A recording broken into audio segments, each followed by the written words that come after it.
If somebody could let me know if you can see me and hear me and all that good stuff, I'd appreciate it.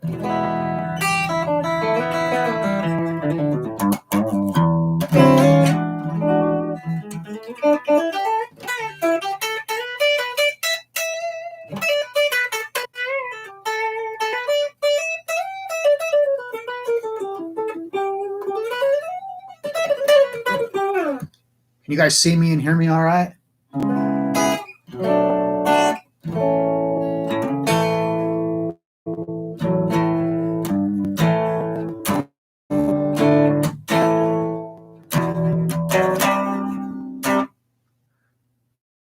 All right, great. Thank you. I appreciate it. So how's everybody doing tonight?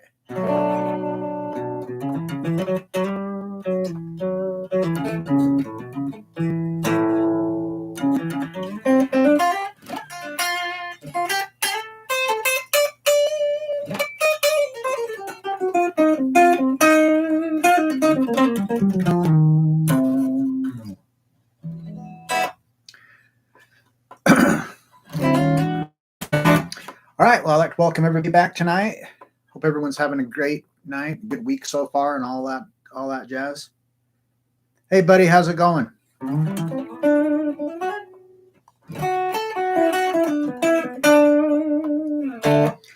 And just for those of you who don't know, or maybe you forgot, but in the link or in the description of this video, there's a link where you can download the tabs for the stuff that we're going to be going over tonight.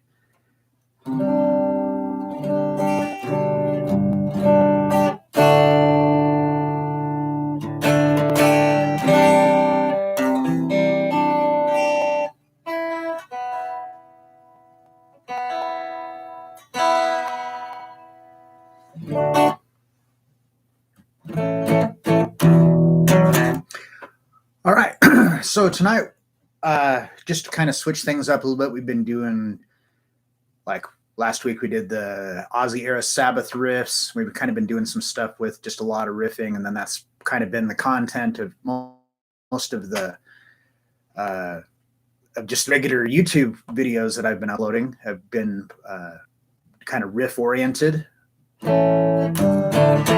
But tonight I thought that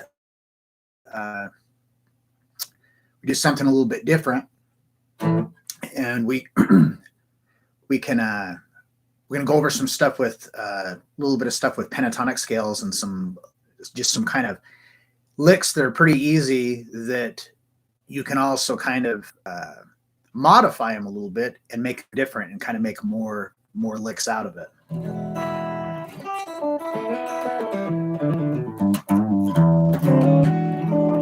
And how to do some modifications to make it different. And I'll kind of explain more of that when we're going over it. One of the things, and there's something an idea that I had a long time ago that kind of came out of boredom, and just kind of being in a guitar rut. I'm sure you guys can all relate to that. You get into that rut where you don't feel like playing, and when you do play, you feel like you've got boxing gloves on, and you just can't play very well. So hopefully this will give you some ideas of things that you can do just to kind of spice things up a little bit, kind of give you some inspiration. So if you've got those if you've downloaded the tabs, the first one we're going to look at is the one that just says Pentatonic Variations. So what I've done here is there's 4 patterns on here that are all based out of the minor pentatonic pattern number 1. That's actually the first one. So a lot of you guys probably already know just the Bach pentatonic scale. And if you do not, we're going to learn it right now if you do not. So one thing that's really nice about this is that it doesn't matter what key you're playing it in, the pattern is always the same.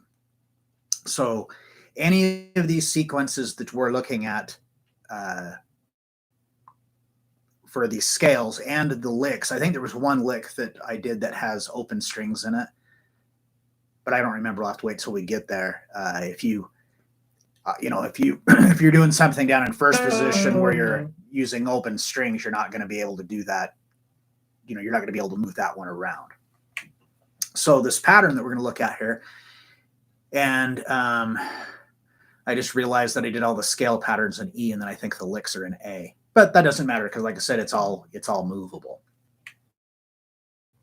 So you're just looking at the tabs and you do not know the pentatonic scale, it's section A, and it's just your standard. A lot of people just call it the box pattern. It's pattern number 1 of the 5 positions of the pentatonic, which we're not going over. We're just going to be utilizing this one pattern because there's so many things, for soloing and just riffing in general.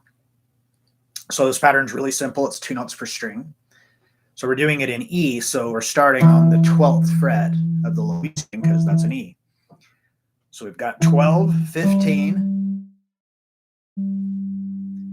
on the low E, and then 12, 14 on the A string, 12, 14 on the D string, 12, 14 on the G string, 12, 15 on the B string, and 12, 15 on the high E string. Now, you can see how I'm doing here that when I do a step and a half, I'm using my first finger and my pinky, and then when I go to a whole step, I'm using my first and third. A lot of guys, don't want to use their pinky because they feel that, I hear my pinky's too short, my pinky's not strong enough, my pinky this, my pinky that. Unless you don't have the pinky, more than likely you're going to be able to use it. And I really advise you to do it. Now, a lot of times if I'm playing, as soon as I get to the 12th fret and above, a lot of times I won't use my pinky just because the frets are so close together and it gets kind of crammed. But if I'm playing, down here, it doesn't really make any sense to go just to use your first and third finger. So if you're new or haven't used your pinky, this might seem difficult at first, but trust me, it'll be so worth it in the long run if you just, get down with it and use it. So this pattern, like I said here, the way we've got it tabbed, your first finger is just playing everything on the same fret. And then we have a step and a half on the low E, a whole step on the A, D, G strings. And then on the B and high E, it's a step and a half again. So that being said, we can take this pattern and we can move it to a different key. It's E minor pentatonic because the 12th fret here is an E. But if we started it, say, on the 5th fret, that's an A. So now it would be A minor pentatonic, the same pattern. So again, I'm going to go a step and a half, then a whole step, whole step, whole step, step and a half, and a step and a half. So that's the first thing you're going to want to do is, if you don't already know that pattern, is just to memorize it. Now, obviously, we're not going to, chill out here while everybody memorizes and stuff. So some of the stuff we're going here, I'm going to try to not rush through anything.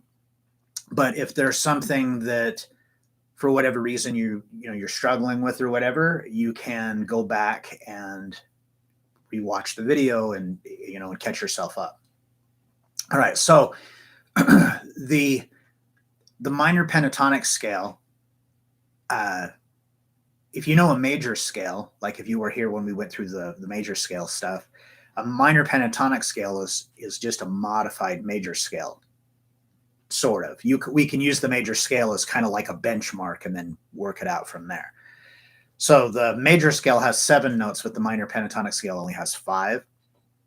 So if we were starting here on A, if we were doing the major scale, whoops. With the pentatonic scale, we don't play the second note, and the third is flattened a half step. And then we have a 4 and a 5, no 6, 3, 4, 5, and then sixth note is the same as the first, seventh is the same as the second, so on and so forth. So the minor pentatonic scale is a minor scale. So something that you can do, especially if you're using this for playing with blues, and this is the beauty of using the pentatonic scale for like improvising, is that it will work with anything.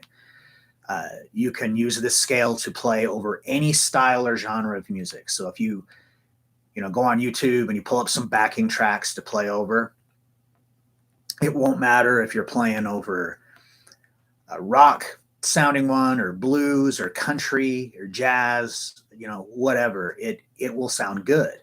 That scale just works really good for it.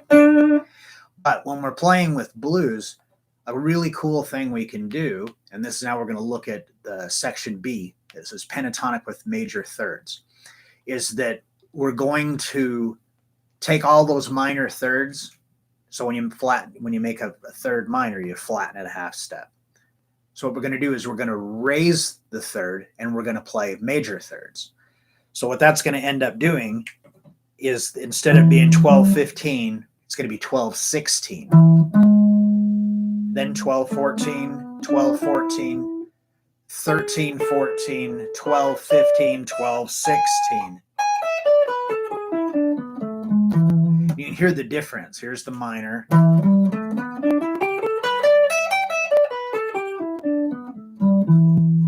And then with the major third,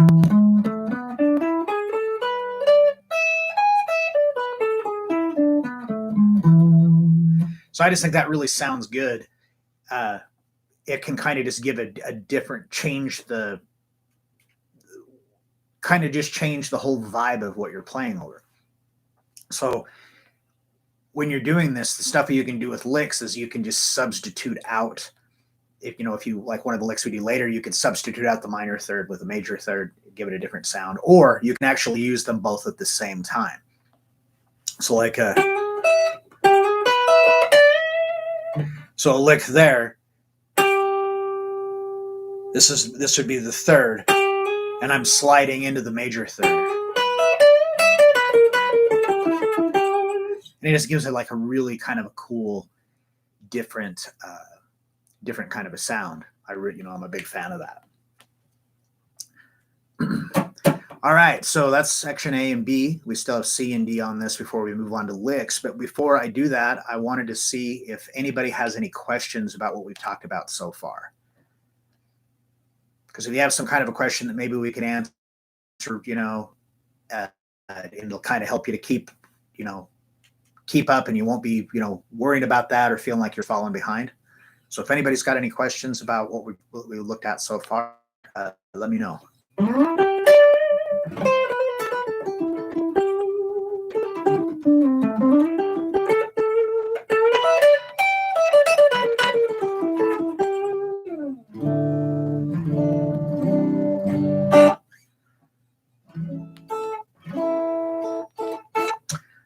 All right, so I don't know if either nobody's got any questions, or I know there's some delay when you type something in for some reason.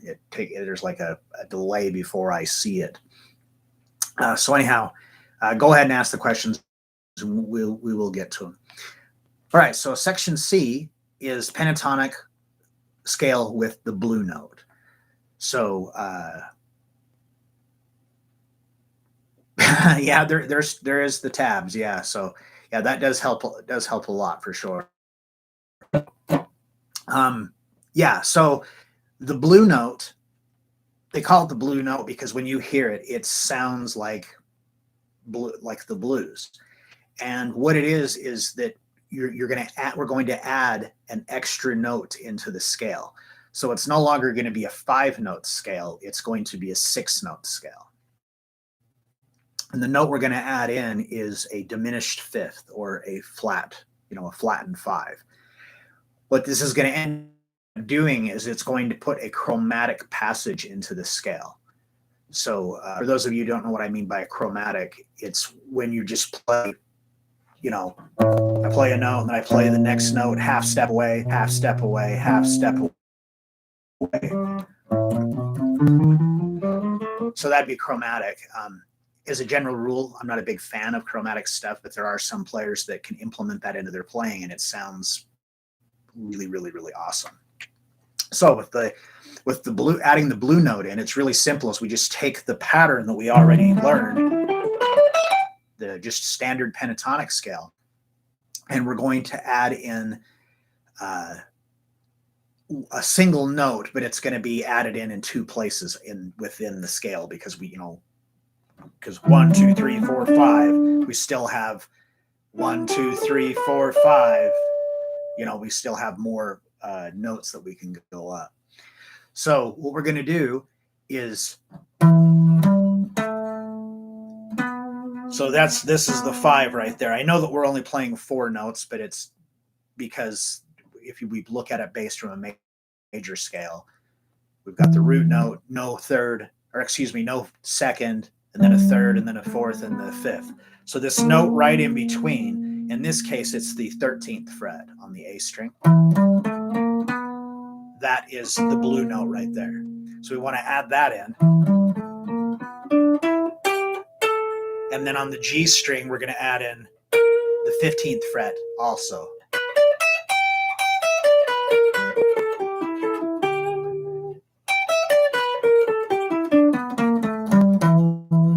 So you've got the tab there for it. It's not really like a second pattern, but by using that, you can, especially if you don't know them, then it gives you something to kind of base it off of.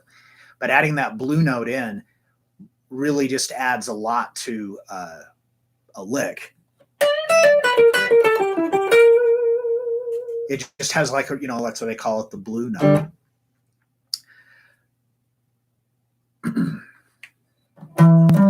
So, you want to memorize the patterns, and then, if you do not know them, memorize them based from where they are in the tabs in the key of E. But then you want to practice them in other keys, because you don't want to be just, stuck only being able to play an E. So if we were going to do the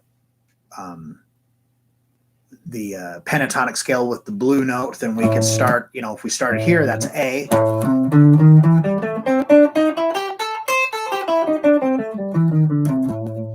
We can do it there. It's the same pattern. The beauty of guitar or fretted instruments in general is that you can just move these shapes around. They're all movable. Okay, and then the section D, this one here is, it's just the pentatonic scale, but I've added in one extra note on each string. So when you're soloing, you don't have to, like, don't think that you're stuck just using this pattern. You can't play any other notes. I mean, we added, we did the major third and we did the blue note, but you can add in other notes too. The rule of thumb is if you play something and you like the way that it sounds, then do it. If you choose to try to add in a note and you don't like the way it sounds, then don't play it. It's as simple as that. Don't look at anything as being rules that you're set. Oh, this is the rules. You have to do this, because you don't. Most of the time, I like to look at this stuff, think of it more like as a guideline.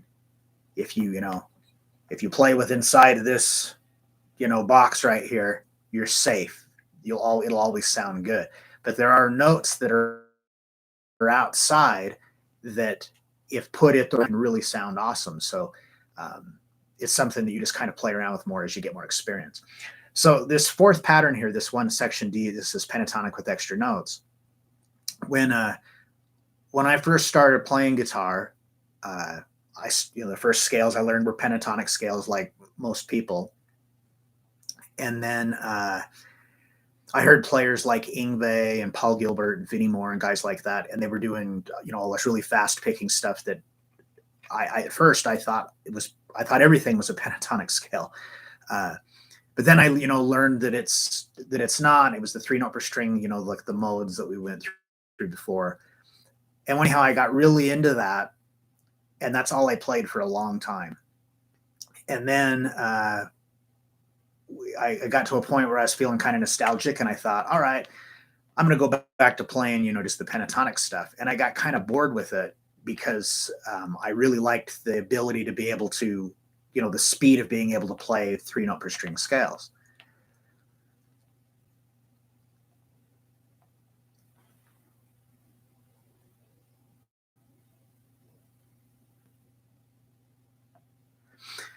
Okay. Yeah.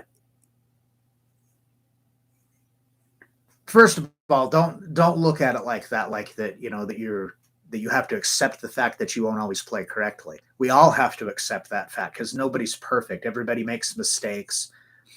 Um, I couldn't even begin to count how many times I was dead certain that I thought I knew something and then I was wrong about it. Uh, it's just part of playing and stuff. What exactly is it with pentatonics that you're struggling with? Is it just playing the patterns, or is it like when you try to play licks? What is it exactly that's going on there? Okay, so like I said, I got nostalgic and I wanted to do something else. So I and I seen some stuff like with 3-note per string pentatonic stuff. So I don't know if you've ever seen any of those licks and scales, but they've got really big, crazy stretches, and they were really, really difficult for me to do because I've got pretty small hands. I don't have like a really big reach. So I thought, well, I'll just take this pattern and I'll make my own 3-note per string sequence. And that's what I did here. Now, before I continue, I can't stress enough that this is not a true 3-note per string pentatonic scale. This is like a pentatonic scale with a bunch of passing tones, extra notes that I added in. This is not what you would call a real 3-note per string pentatonic scale. So reason I'm saying that is because if you look that up and see the patterns, it's not going to be like this.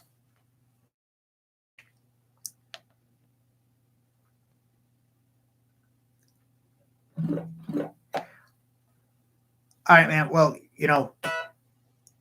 so you've been playing for a year and you're still struggling at chords and stuff. It's everybody learns at a different rate, and it also comes down to like how much time you're putting into it, and if you're teaching yourself stuff that you want to make sure you look at, that you're not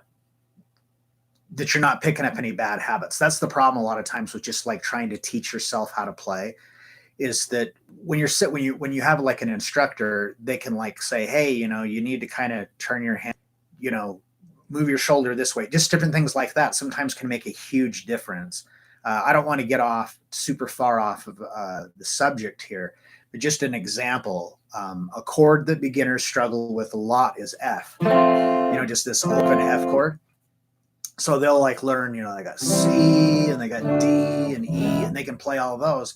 And then when they go to do F, it sounds like that. So what it is that since you're playing 2 strings at the same time, if you're trying to flatten this finger, but then put your other fingers on the arch, you are creating a massive strain inside of your arm. So anytime you're applying to play something and you're really having problems with getting clarity because like your fingers are hitting the other strings or something, one thing for sure you want to do, especially if you're somewhat of a beginner, is keep your thumb on the back of the neck. Keep it back here. Don't, you're going to see me playing and I've got my thumb hanging around the top, and you'll get to where you can do that too. But at first, a lot of times you really have to have that, your thumb back there for leverage. And then also don't put the palm of your hand against the back of the neck. If you're holding the guitar like it's like a baseball bat, and see how my my wrist and everything is straight, well, then you can't spread your fingers apart from each other. So what you want to do is keep your thumb on there and then bend your wrist like this. So it's like you're reaching out and pointing back at the guitar, so to say, or what Claude from Guitar Control calls it, the bowling ball grip. But by doing that with your wrist bent like that, it gives your tendons lots of room to be able to do their job and get your fingers spread apart and stuff. So if you're playing a chord like F, you're struggling, bending your wrist and then bringing your elbow in closer to your body. When I do that, now I'm, instead of playing on the flat part of my index finger, I'm kind of playing on the side of it. I'm still getting the bar, but it's making these fingers, everything being a much easier position to be able to play. And you're having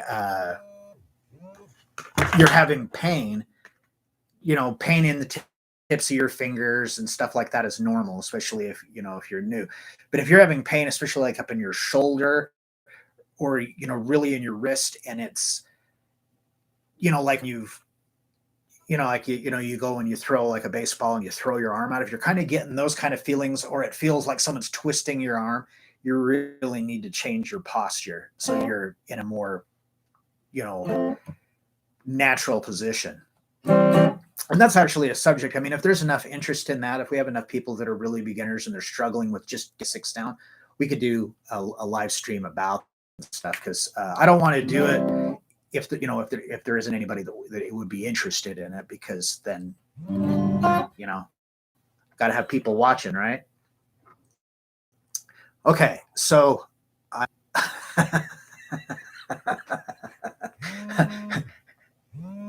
that's why we have you. That's good. I like that. Okay.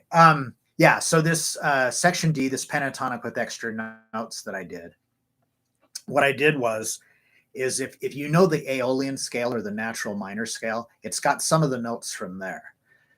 So I went 12, 14, 15, 12, 14, 15, 12, 13, 14, 12, 14, 15, 12, 14, 15, 12, 14, 15. Now you can also on the second string, well, actually you can do anything you want, but on the B string, you could also go 12, 13, 15, because then that would make it the last 6 notes of the Mixolydian scale. So anyhow, by doing this, I had these extra notes added in there. So I was able to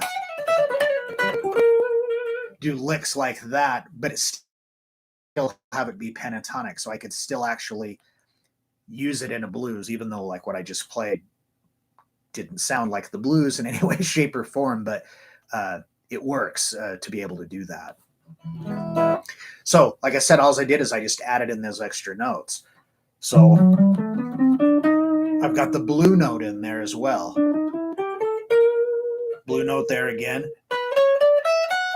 Or so it would be is that on the B string where it says 12, 14, 15, it would be 12, 13, 15, the alternative way to do it, which would make it the last 6 notes of the Mixolydian scale. Because the Mixolydian scale actually overlaps the pentatonic scale, and I don't want to get too involved in that. I already feel like we're kind of going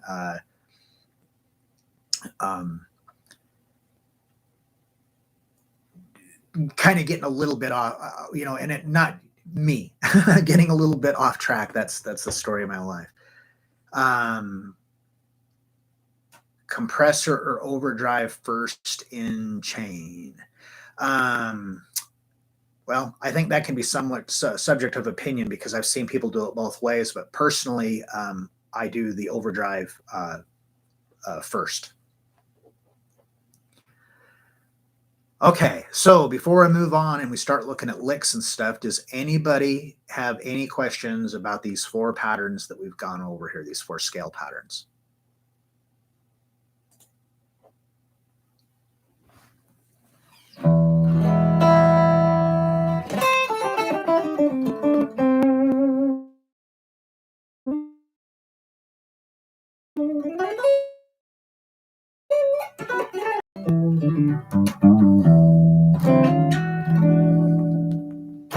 All right. If nobody has any questions, then we can start looking at some of these licks. Okay, so when I first started playing, like I said, the first thing I learned was the pentatonic scale. And what it was I'd been taking lessons for, well, I took like in school lessons like in the 7th and 8th grade, which was really, really slow. I mean, basically learned what I learned in the 2 years about as much information as you would probably learn in like 3 private lessons. So I mean, it was really slow because it was a group. And then I started taking private lessons.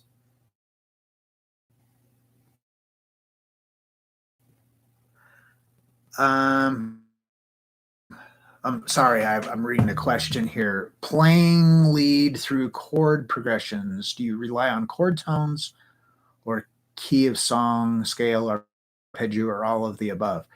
Yeah, basically all of the above.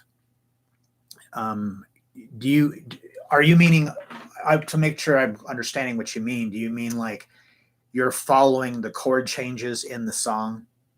So like, they're playing in G, so you're playing it in G, and then it goes to a C, and then you're playing, and then you switch to a C. Is that what you mean, like that? Uh, so yeah, and so then I started taking private lessons, and I learned, like a million chords and some songs and stuff. And then in school they had this thing they called stage band, and there was a guitar, there was a guitar player in there. My friend played bass for it, and he said, "Yeah, you should come play guitar." Anyhow, I got the gig because no one else tried out, so it wasn't because of my skill. It was just because I was it. Anyway, there was a song where I was supposed to do a guitar solo, and I had no idea what to do. So I brought it to my guitar teacher, the recording of the song that we were supposed to be doing, and it was like an instrumental that I think the song was called Power Play, and it was like a blatant rip off of Beat by Michael Jackson. It had so many parts in it that were just like Beat It. But anyway, he listens to it and he goes, "Oh yeah, that's all with the pentatonic scale." And he gives me the pentatonic scale and says, "There you go." And I'm like, "Okay, well, what am I supposed to do with this?" So my solo ended up being where I was just going, just playing the scale up and down, because I didn't know what else to do with it. Okay, yeah, Stephen, yeah. So if that's the case, you're trying to follow the chord changes, then yeah, it does depend on all of those things. It also kind of matters the chords you're playing over the top of and stuff. But let's say like if you were doing like a blues, so it was like with an E and then an A and a B, then you could just play when they're over the E, use E minor pentatonic. When it's over the A, use A minor pentatonic. When it's over the B, use B minor pentatonic. Uh, like it was, like jazz or something, or like a rock song where you were using like, you weren't just using pentatonic scales, you were using like major scales. Then what you could do is look at what the chord progression is and use the associated scale with each one of those. So if you do you know what a chord scale is? In the 7 major modes. If you go back through these live streams, the ones that I've done, unfortunately, the first few of them that like where I talked about a lot of this, there was no tabs or anything. I'm actually contemplating going back and kind of redoing some of those just so there can be some tabs, or maybe actually I can see if the IT guy could just add tabs to them now. Maybe that'd be the better thing to do. But anyway, if you don't know what a chord scale is, or you don't know the work, so just really quickly, because I don't want to spend too much time on this, but so like you got G major 7, and then E9, A minor 7, D9. So for this G major 7, you could use G Ionian, and then when it goes to the E9, you could still play on that pattern, but just because all those notes are in key. But if you really wanted to stay close to the chord, then you could, at that point, you could go up and use your E natural minor scale. When it goes to the A minor 7, the Dorian scale, and and then the D9, then your Mixolydian scale. A lot of this probably doesn't even make any sense the way I'm saying it, but want to learn how to do that, like how to solo and follow the chord changes, let me know in the comments, because that could be another topic for another live stream. Yeah, so the teacher just says, yeah, do that. And so I'm just playing the scale. It was pretty boring. Like my private students, they'll come and they've been taking lessons from somebody else, and they were more or less kind of told the same thing. Oh, well, here's the scale, improvise. Well, if you don't understand how to do it, it's like really difficult. I mean, there's probably people out there who could just do it, like people who are really just have a lot of natural talent and ability. I wasn't one of those people, so it didn't work that way for me. So anyhow, what I've done here is just put together some kind of simple basic licks that just kind of break up the sequence of the scale. Because when you're just playing a scale up and down, it's not very musical sounding. So just by doing what we're going to look at here, it can help to make it sound more musical. It's just good round exercise. And then you can take little sections from one and combine it with a section from another and make your own licks out of it. Some of these things are things that when you play them, you'll recognize them, like, oh, I've heard this before, because most of the real common like pentatonic licks have been done. They've been done to death, and you can hear them in all different kinds of things. There's one in particular I want to make sure that I did include it.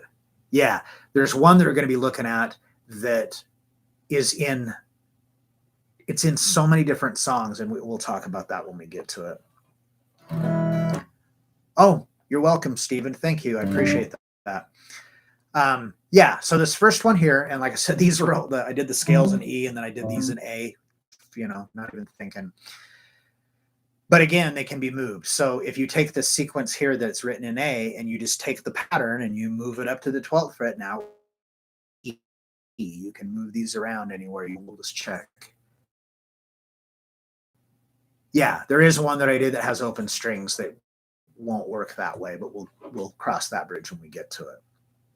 So the first one we're going to look at here is we're just going to do some little bit of legato with it, so some hammer-ons. Now you could just pick this, but by doing hammer-ons and pull-offs and slides and bends and stuff like that, it just changes up the scale. You got to think about it. There's only 5 notes in the pentatonic scale. So if you're just playing a scale up and down, not only is it not musical sounding, but it's only going to take about 30 seconds. And anybody listening, whether they have any musical background or not, is going to be able to go, wow, that's just the same thing over and over and over again. So you have to kind of mix it up a little bit with techniques just to change the way it sounds. You've probably heard the term phrasing, guitar phrasing. Well, that's what it is. It's just like when you're speaking. If you were reading a book out loud to somebody, and the story was a conversation between 2 characters, you wouldn't just read it in monotone with the same voice for both people. You would, do dialogue. So give one person a different sounding voice a little bit. If there's a comma, you'd pause. If there's an exclamation point, you would, reflect on that. So that's kind of the same thing you can do with this. So we're going to take this pattern, just this. So again, 5/8, 5/7, 5/7, 5/7, 5/8, 5/8. And we're going to pick and then do a hammer on. And we're going to do that on each string. So if you're playing along with me, and a lot of you have probably already done this exact same thing. But if not, then just kind of play along with while I'm doing here, so you can kind of get how it works. Now, again, you could just pick every note, but the pick, hammer, you can hear it kind of gives it a different sound, a different flavor. So this riff like a lot of, or this lick, like a lot of licks, is a sequence of notes that's based on a pattern that maybe covers a certain amount of strings. So like this one here, it's a pattern based on 3 strings. So now the pattern is going to start over again, but instead of being on E, A, and D, it's going to be on A, D, and G. So now I just do the same thing starting on the A string.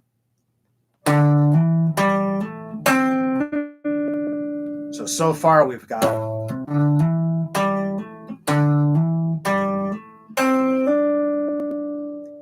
and next we would do the same thing starting on the D string.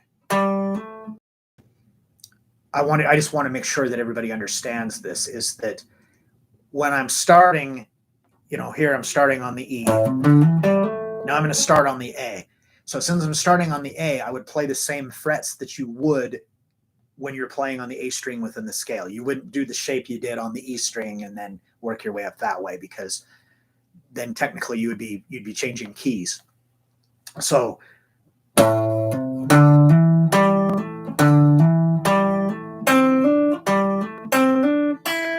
and now starting the G string.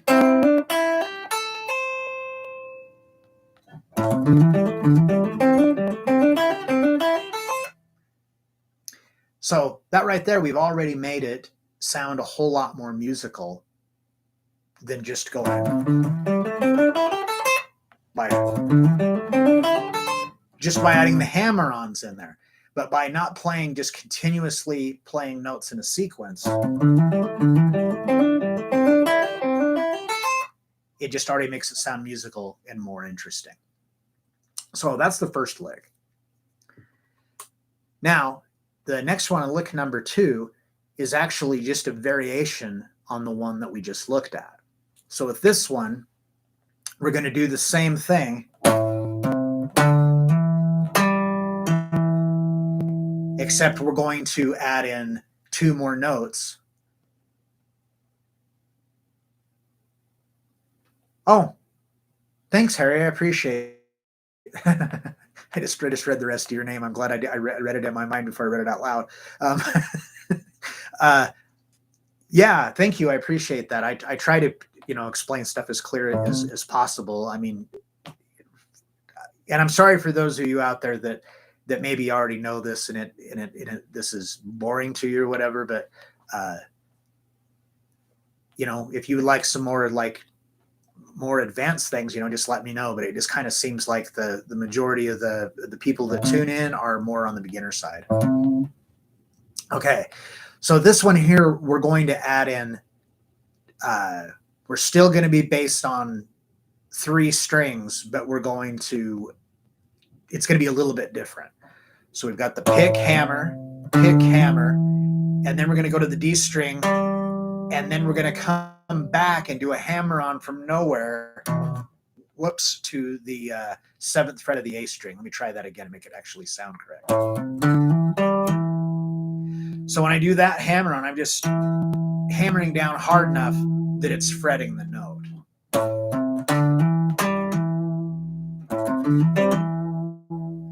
Now, again, we're just going to do the same thing. Now I'm going to start that same sequence, but I'm going to start on the A string, and it will be the A, D, and G string.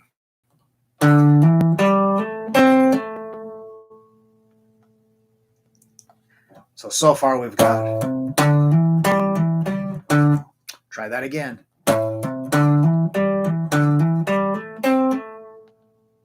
And then we just continue.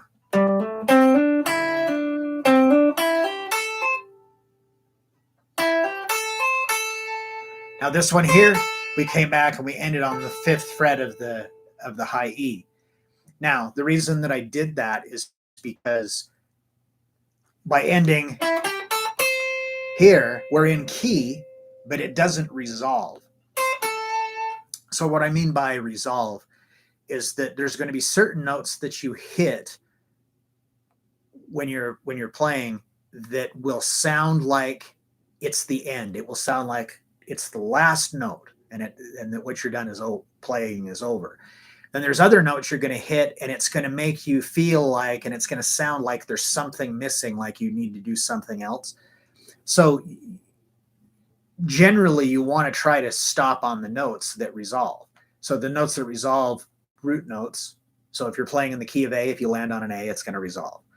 But that's not the root notes aren't the only ones, and I don't want to get too terribly much into that right now. But you can also stop on other notes, especially if it's a thing you're trying to build a little tension. You stop on a note. So like we're playing in A, right?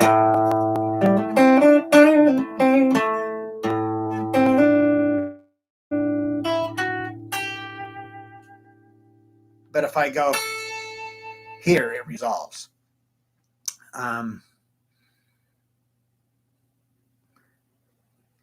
See, can an electric guitar unplugged?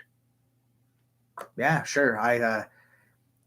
I probably practice 50% of the time without an amp, just because depending, like I kind of keep guitars just around my house, so wherever I'm sitting, if I can pick up a guitar, it kind of it helps me to stay better at practicing. So it's just, I don't know if you can hear that or not. Yeah, but some guitars sound better than others too when they're unplugged. Yeah, so that one.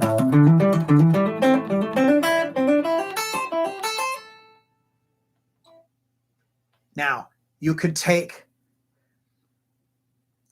the part of this scale, or excuse me, part of this lick, and you could combine it with the other one. So maybe you've got, all I did is I took the second measure of the first one and then hammered back to a string like we did before. Yes, improvisation. What are the best intervals to use for double stops? That kind of comes back to what I said earlier. Which ones you think sound good? I really like using thirds personally, because you kind of can't go wrong with them. It always just sounds pretty and has nice melody. But just kind of depending upon what you're doing, there's a whole bunch of different stuff that you can do with that. I would just kind of play around with it and do the ones that you like the way they sound the best. And sorry, somebody is blowing up my phone. I'm not sure what's.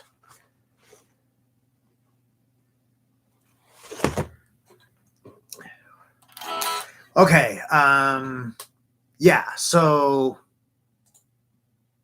the last two licks I want to look at. One here that says lick number 3. This is kind of just like a bonus thing. This is the one that I was saying that it's not really going to work. I mean, it isn't just exclusively for A, but since it uses open strings, when you're playing with open strings, it's just got to be a key that whatever the note the open string is in that key. And then again, that's the guideline. If you do it and you put in a note that is in that's not in the key, but you like the way it sounds, then go for it. That's the bottom line. If it sounds good, play it. But anyhow, this is just kind of a cool sounding lick, and it's pretty easy, especially to get fast. So we're going to start off here. You're going to put your first finger on the 3rd fret of the B string, and then your 3rd finger on the 5th fret. And then you're going to pick and do a pull off to 3, and then the pull off to the open string. And then you're going to do the same thing on the G string, but you're going to move it down a half step, so it's the 2nd and 4th fret. And then you're going to do that on the G, D, and A string. So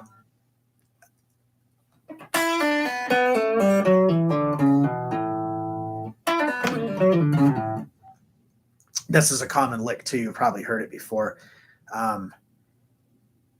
That Guns N' Roses song My Michelle at the very end of it. It's just straight out of this. It's done in a lot of stuff.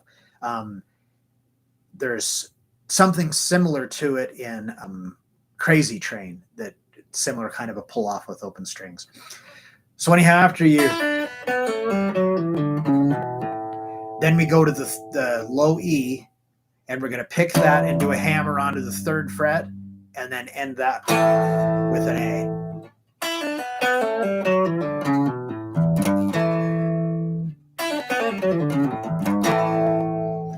Pretty easy.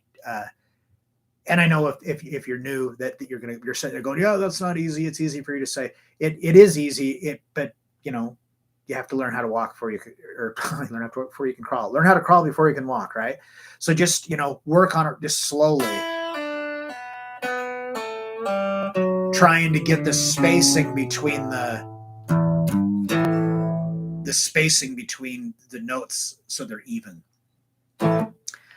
Okay, and then the last one I want to look at here. This is the first thing that I was ever that I could ever play quick, and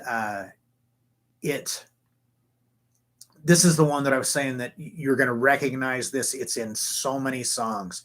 It's in the solo. It's in the solo for Love Gun by Kiss. It's in I can't remember what the name of the song is, but it's a Jane's Addiction song that he does this lick. It's pretty common. So again, it's based out of that same pattern, but this is a descending pattern.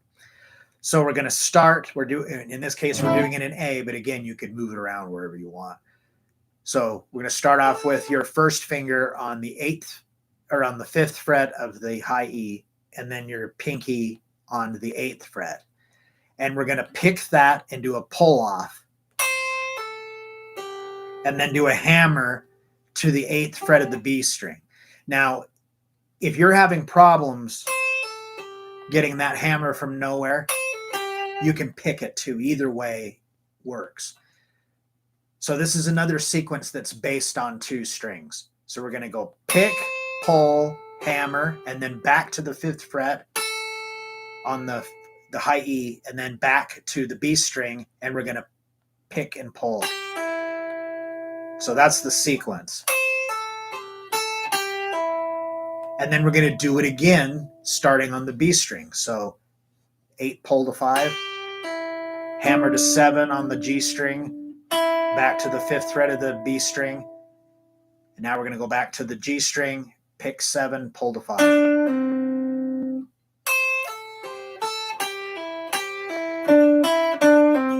And then just keep repeating that sequence. Now on the G string, D string,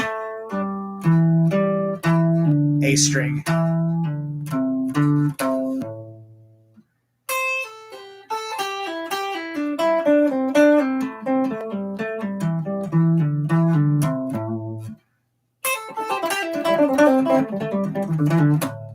so you recognize that in Love Gun, it's like he does this.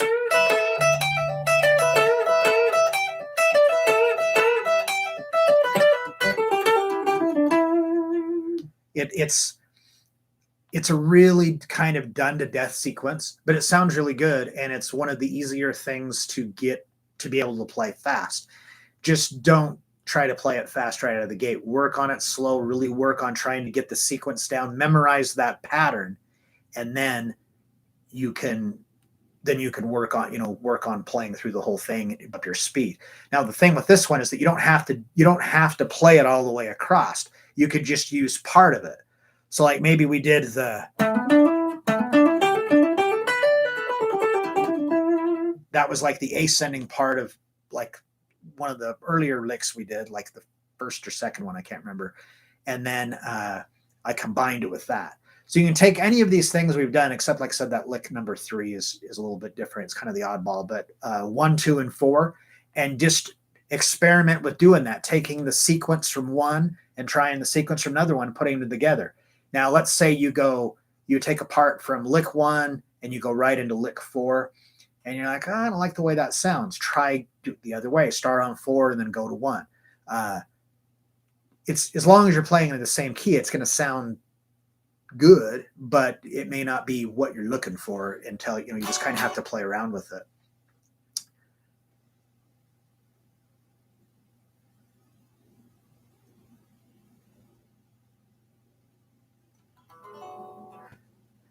Let's see here. Do all types of chords work in the same key usually? For instance, would it sound good to use a diminished chord in any of the 7 notes in the key instead of just the 7th?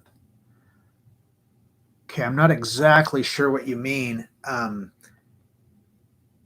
So do you mean like starting, like we're in the key of G and G has an A in it? So you mean, does it sound good to use like a diminished chord starting on that A in that key? If that's your question, then no. In my opinion, it does not sound good to do that. That's where the whole thing I was talking about earlier with the chord scale is. The chord scale tells you each degree of the scale tells you what note is in the key. So in the key of G, we have 7 notes: G, A, B, C, D, E, F sharp, and then we're back to G. Well, each one of those notes also has a chord that's associated with it. G major or G major 7, A minor or A minor 7, B minor or B minor 7, C major or C major 7, D major or D dominant 7, E minor or E minor 7, F sharp diminished or F sharp minor 7 flat 5, which is a fancy way of saying a diminished 7th chord.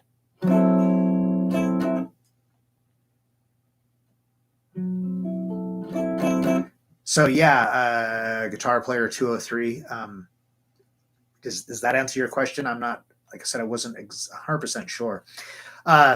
That being said, we are about out of time. So now is the time. If anybody has any questions about any of the stuff we've gone over or other guitar related questions, we can take a little bit of time and answer some questions if anybody's got them. And, be sure to click the link, get your tabs for the lesson, and you can come back and, watch the rerun and follow along better if you don't already have the tabs or if you need a little time to catch up.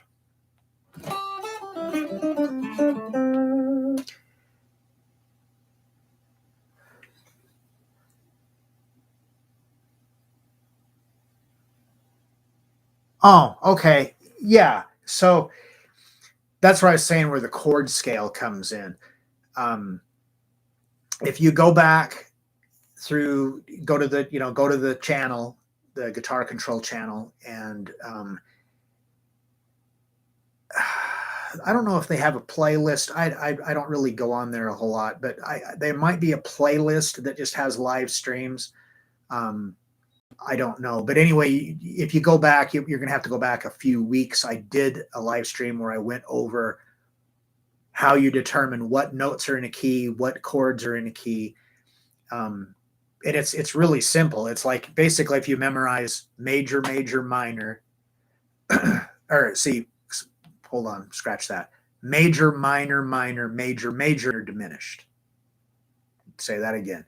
Major, minor, minor, major, major, minor, diminished. So each degree of the scale, major, minor, minor, major, major, minor, diminished, and then you'd be back to major again. Index finger vibrato technique.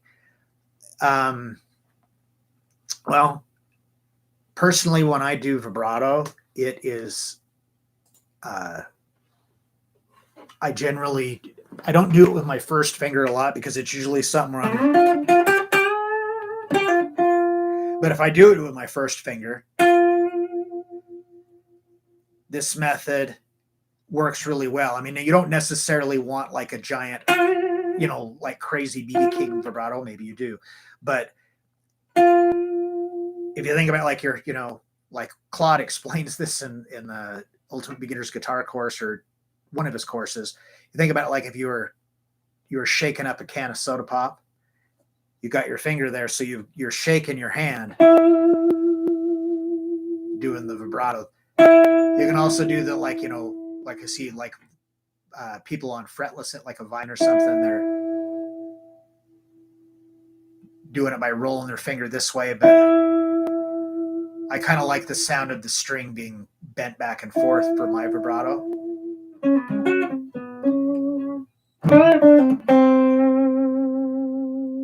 So that's just kind of how, you know, how I do it. I don't know if you can see it. Hope that answers your question. I just realized that I've been smacked a guitar. I just realized that like half of my head has been chopped off this whole time. I had those tabs up on the screen, so I didn't go off of memory and tell you something wrong. All right, so does anybody else have any questions or anything?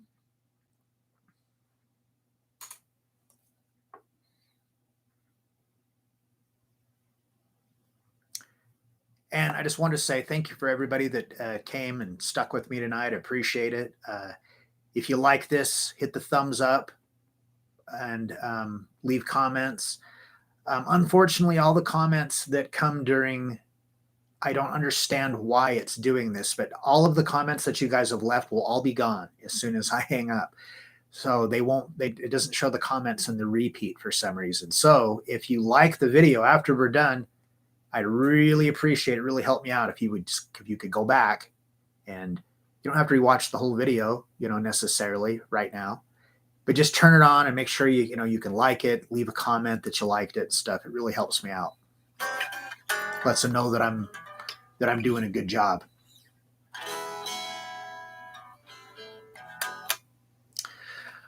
All right. Well, if nobody has any other questions, then I think we'll wrap this up. But again, thank you everybody for coming out.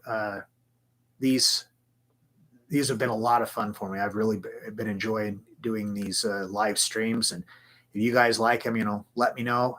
And also in the comments on the rerun, like I said, if you have ideas for things that you'd like to see covered in future live streams, leave them in there. You know, I'm completely open to suggestion. But again, thank you for everybody for coming out. I think we're gonna call it a wrap right here, and I will see you guys a week from. Well, I won't see you. You'll see me a week from tonight, same time, Wednesdays at 7 Eastern time, and I will be here so you can see me then. I always think it's so weird when people say, "Okay, I'll see you next time," when like you can't see them. All right, appreciate it. Have a great night, everybody. Oh, and if you have not already subscribed to this channel, I'm supposed to say this every time and I've spaced it. I think this is the only time I've ever said it. So please, if you have not already subscribed to the channel, subscribe to the channel and hit the notification bell so you don't miss any of the content, because aside from me doing these live streams on Wednesdays, I also do 3 videos a week for them that they publish generally on Monday, Wednesday, and Friday. But sometimes they get put off. Like Wednesdays will get pushed back to Thursday, Friday might get pushed back to Saturday, things like that.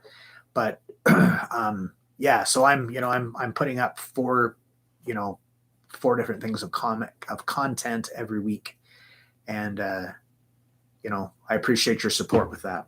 All right, have a great night, everybody. I'll see you next week.